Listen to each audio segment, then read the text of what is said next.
Let's go through it. Game one, Giannis did not shoot the ball well, 9 for 25, but he did an excellent job setting up teammates. He had a triple-double, and the Bucks won convincingly in Boston. Then we went to game two, and that was a Boston D party. The Celtics making Giannis' life miserable. He was 11 of 27 from the floor, and the Celtics won easily.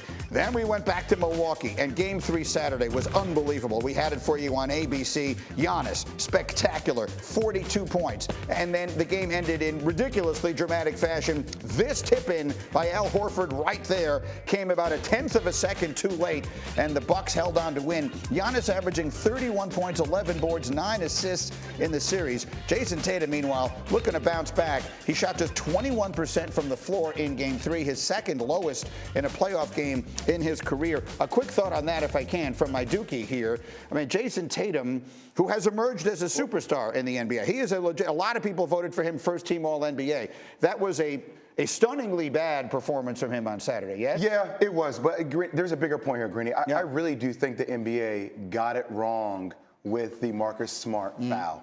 Because naturally, as a basketball player, what you're trained, the way people have been training over the last couple of years, is if your arm becomes extended as I get a dribble handoff, I'll foul you. I'm automatically going into my shot rhythm, right? And the fact that you look at the time and situation, understanding that there's less than 5 seconds, I don't know how you couldn't be coming off. As soon as I saw Drew Holiday's arms extended into my chest, I am going into my natural shot rhythm. So I still, my mind is blown with how they came up with the decision that only gives you 2 free throws. Should have been a 3-shot foul. Not only that, but they doubled down in the final 2-minute report. They said it was the right call. Clearly, the Celtics were upset about that afterwards. That said, that was Saturday, and now they got to come back and play a critical game 4 tonight. So I would ask you, Legs, where do you see the edge in this? I mean, Saturday clearly was anybody's game. It came down to the final 1/10 of a second. Where do you see the edge in this series right now, Legs?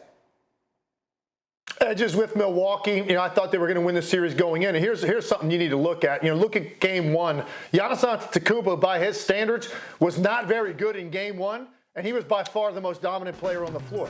So, and now he gets to game 3, where he really overwhelms them. And I thought they did a great job of getting him the ball in places where he could play more like a power forward or a center.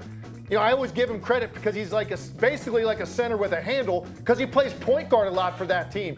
But he didn't play that way in game 3. He went down and he caught the ball so he could be more decisive against these smaller defenders and overwhelm them and get to the rim. And I just thought his approach to the game was special. He had a breakthrough last year, I think, mentally and psychologically, and that he could get it done under pressure however he needed to. So for me, the fact that they're up 2-1 and they survived that, and by the way, I completely agree with Jay, that should have been 3 free throws, but it wasn't. And now Milwaukee has a 2-1 lead, and they know they control things, and they've got the most dominant player that's going to find a way to put his stamp on the game every single night, whether he's making shots or not.